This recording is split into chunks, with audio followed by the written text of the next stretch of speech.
नमस्कार, पद्मावती रेसिपीमध्ये तुमचं खूप खूप स्वागत आहे। आज दाखवणार आहे तुम्हाला धपाटे। त्यासाठी लागणारे पीठ आहे बघा, ज्वारीचं पीठ, गव्हाचं पीठ, डाळीचं पीठ, बाजरीचं पीठ, तांदळाचं पीठ आणि नाचणीचं पीठ। चला तर बघूया। ते धपाट्यासाठी आपण घेतलेलं पीठ आहे, त्यामध्ये टाकण्यासाठी लागणारं साहित्य आहे बघा, 2 कांदे, तेल, ओवा, तीळ, जिरे, मिरची, आलं, लसूण आणि कोथिंबीर। आलं, लसूण, मिरची, कोथिंबीर, जिरे हे मिक्सरला वाटून घेऊया आणि कांदा पण बारीक करून घेऊया। ताटामध्ये मोठ्या ताटात पीठ एकत्र करून घेऊ। गव्हाचं पीठ टाकू, ज्वारी, बाजरी, डाळीचं, तांदळाचं आणि नाचणीचं। आता मग ते कांदा बारीक चिरून घेतलाय तो टाकूया।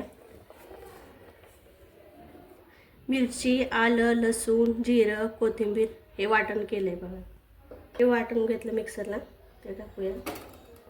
ओवा, तीळ, तेल,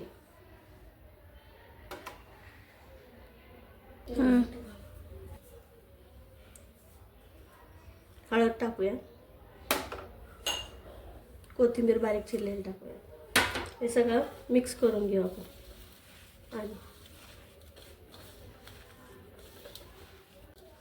पिठामध्ये सगळं मिक्स करून घेतलंय बघा। आता मीठ टाकूया चवीनुसार।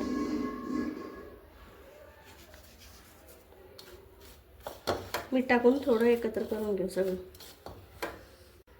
आता हे पीठ मिक्स झाले सर्व पदार्थ। आता ते पाणी टाकून कणिक जसं मळतो का तसं मळून घ्यायचं घट्ट। पाणी टाकते बघा मी।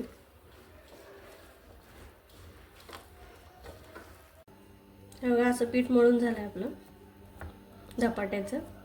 चला धपाटे करूया। हे कॉटनचं कापड घेतलंय, पाण्यामध्ये भिजवते।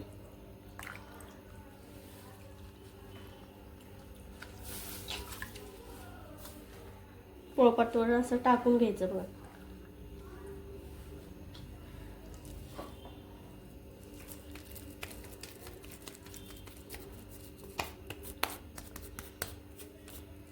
आणि त्याच्यावर धपाटे थापून घ्यायचे।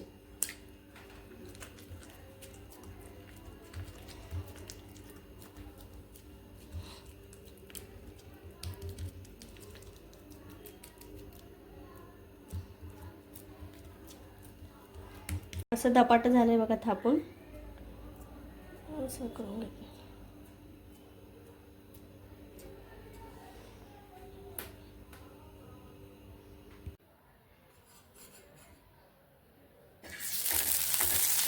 कांदा तेलात बुडून असं तव्याला तेल लावून घ्यायचं।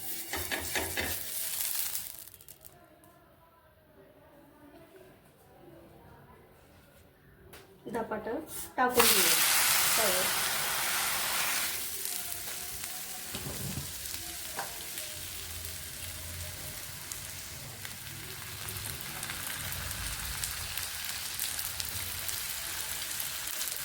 तुमच्या इकडे काय म्हणतात, धपाटे म्हणतात का थालीपीठ म्हणतात? आमच्या गावाकडे धपाटे म्हणतात त्याला। कमेंटमध्ये नक्की सांगा, कमेंट करायचं विसरू नका, प्लीज कमेंट करा। आता पलटून घेऊया। छान तेलात खरपूस भाजायचे बघा। हे बघा दोन्ही साईडने छान खरपूस भाजलंय बघा आपलं थालीपीठ। हे बघा दाखवते तुम्हाला,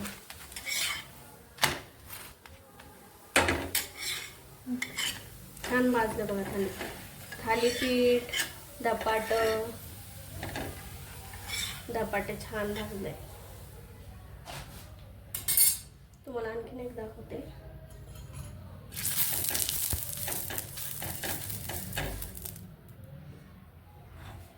कांदा तव्यावर लावला की तेलामध्ये कांद्याचा फ्लेवर छान येतो धपाट्याला।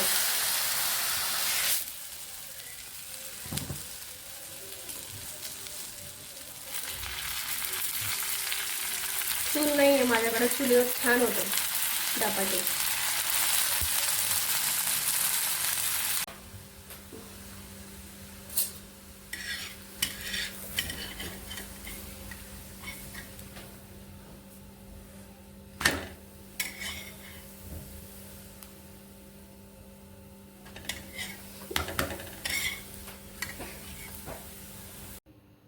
चला तर आपले धपाटे रेडी आहे. तुम्ही दह्यासोबत, लसूण चटणीसोबत किंवा लोणच्यासोबत खाऊ शकता. तुम्हाला रेसिपी आवडल्यास लाईक करा, कमेंट करा, शेअर करा आणि सबस्क्राईब करायला विसरू नका. धन्यवाद.